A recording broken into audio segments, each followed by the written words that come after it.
Hello বন্ধুরা, কেমন আছেন? ভালো আছেন নিশ্চয়ই। আমিও ভালো আছি, সুস্থ আছি। আজকে এখন আছি ছাদে বিকেলবেলা। আজ হচ্ছে শনিবার। তো সকালের দিকে প্রচণ্ড গরম পড়েছিল। এখন দুপুরের দিকে একটু হালকা এখানে বৃষ্টি হওয়াতে জ্যাঠা শ্বশুরমশাই মারা গেছিলেন, আগেই বলেছিলাম একটা ভিডিওতে। আজকে ওনার নিয়মভঙ্গ অনুষ্ঠান ছিল, গতকাল শ্রাদ্ধানুষ্ঠান ছিল। তো বাবা মা গেছিলেন, আমরা কেউ যাইনি। ওখানে সবাই বারবার করে মাকে বলেছিল যে আমাকে যাওয়ার জন্য, আজকে আমি যেন অবশ্যই আসি। তো আজকে আমি ছুটি করেছি, আমি গেছিলাম, আমি আর মা গেছিলাম, বাবা যায়নি আজকে। এই ফিরলাম খানিকটা আগে। ওখানে গিয়ে যাতায়াতের পথে অনেক ভিডিও আমি করেছি সবাইকার সাথে, সেগুলো আমি ইউটিউবে দিয়েছি। আর সবাইকার সাথে দেখা করে গল্প গুজব করে মনটাও অনেকটা ফ্রেশ রয়েছে আমার।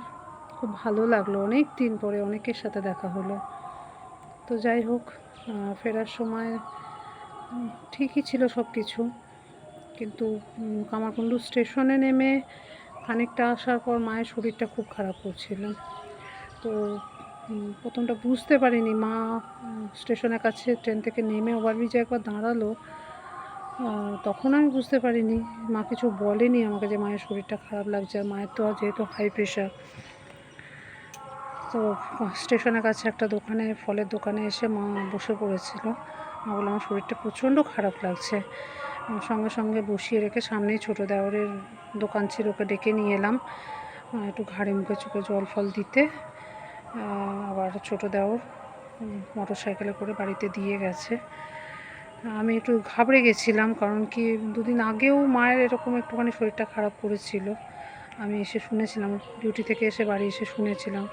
তো আজকেও সেই একই শরীর খারাপ মায়ের হয়েছে দেখে না ভীষণভাবে ঘাবড়ে গেছিলাম। এখন বাড়ি আসতে মা একটু সামান্য বমি করেছে, করে একটু ঠান্ডা জল আর একটা গ্যাসের ওষুধ দিলাম। ভাবলাম দুপুরবেলা হয়তো এটা ওটা খাওয়া হয়েছে তো অনুষ্ঠান বাড়িতে, সেই জন্য হয়তো গ্যাস হয়ে গেছে। তো যাই হোক, মা এখন একটু স্বস্তি বোধ করছে। দেখি কালকে একবার ডাক্তার দেখিয়ে নেওয়ার কথা বলবো। আমি এই ছাদে এলাম, এসে ছেলের পরীক্ষা ছিল, ছেলে যায়নি, বাড়িতেই আছে এখন। তো যাই হোক, আজকে মনটা বেশ ফ্রেশ লাগছে আমার, কারণ কি অনেকের সাথেই অনেক দিন বাদে দেখা হলো, সেই জন্য।